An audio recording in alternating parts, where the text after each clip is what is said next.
I'm Judith Hamilton. I'm with Trenton Health Team as their Project Dulce Peer Educator. What I do is I go into the community and share my journey of diabetes with those in the community with diabetes. I give them some insight to what they should be doing with the understanding of their social determinants, that there may be some limitations, and together we try to work out how to get around those limitations.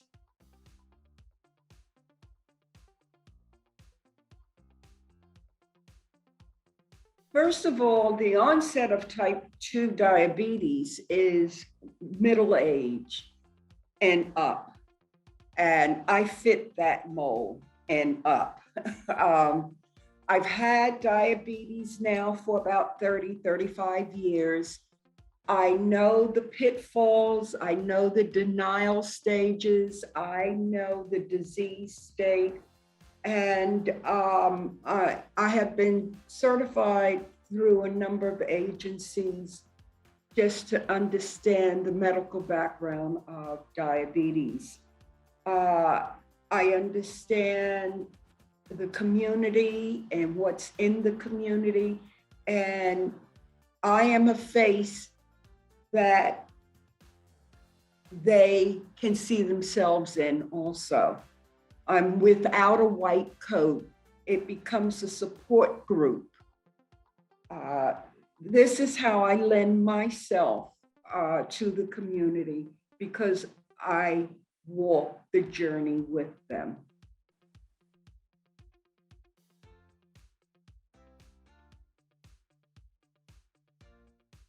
First of all, Trenton Health Team is not a hospital or clinic, and it takes that white coat fear away. We're a community organization, and if indeed we have participants lacking in one area, perhaps as a community organization, we have a farm program where we provide fresh fruits and vegetables 2 months at a time. Why? Because the community is without grocery stores and fresh foods. So this is one of the programs that Trenton Health Team has set up to help these folks to eat right. And then we apply different physical activity programs, different classes on cooking, anything that would involve the diabetes disorder.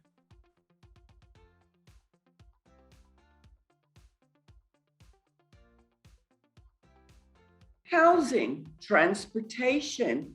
I've heard stories where they will get their food vouchers, but then they have to spend $8 to go to the grocery store and then $8 back.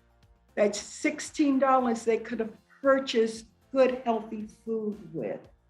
Okay, the neighborhoods, they need to get out there quick and in daylight, because nightfall, it may be dangerous, even if there were somewhere in the evenings after they work to go to. Education, employment, income. Some people get out early in the morning for physical exercise, some in the evening, but due to the environment, that may not be possible. And language and literacy skills, they just may not, those needs may not be met. And those are just a few of the factors that impact the folks in the community.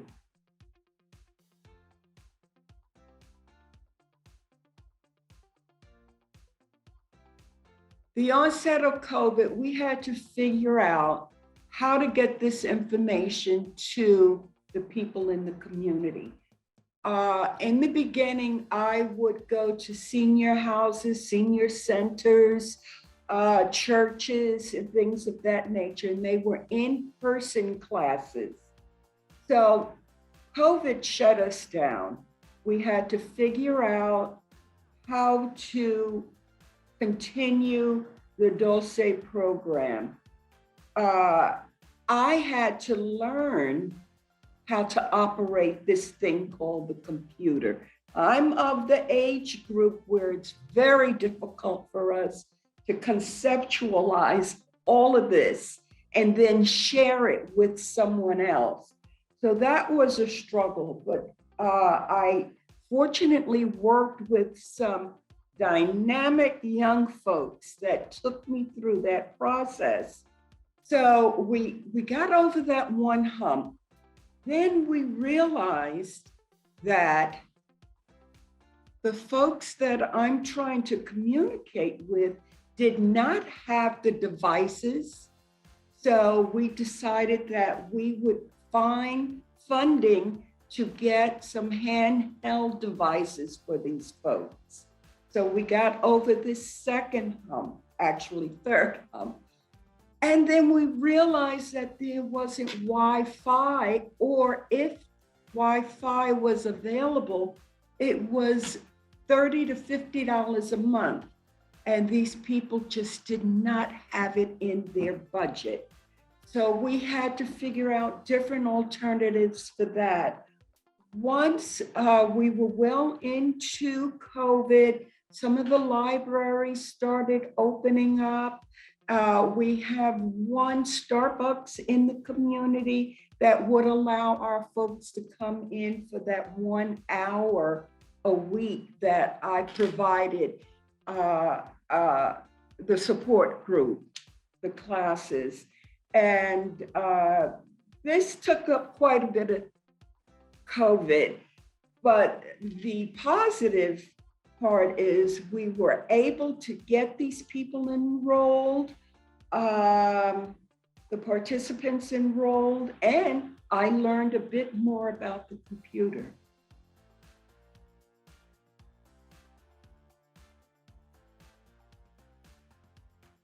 Okay, healthcare reform. I wrote it down. New policies, addressing health disparities, and just teaching people basic lifestyle changes. And, you know, if we could master some of the political issues and get people being treated equally in healthcare, I truly think we can control diabetes. Control it, yeah, that we can control it because it's increasing, it's not decreasing. And it can wipe out whole pockets of people. So yeah, if we address some of these things, I know there will be a great improvement.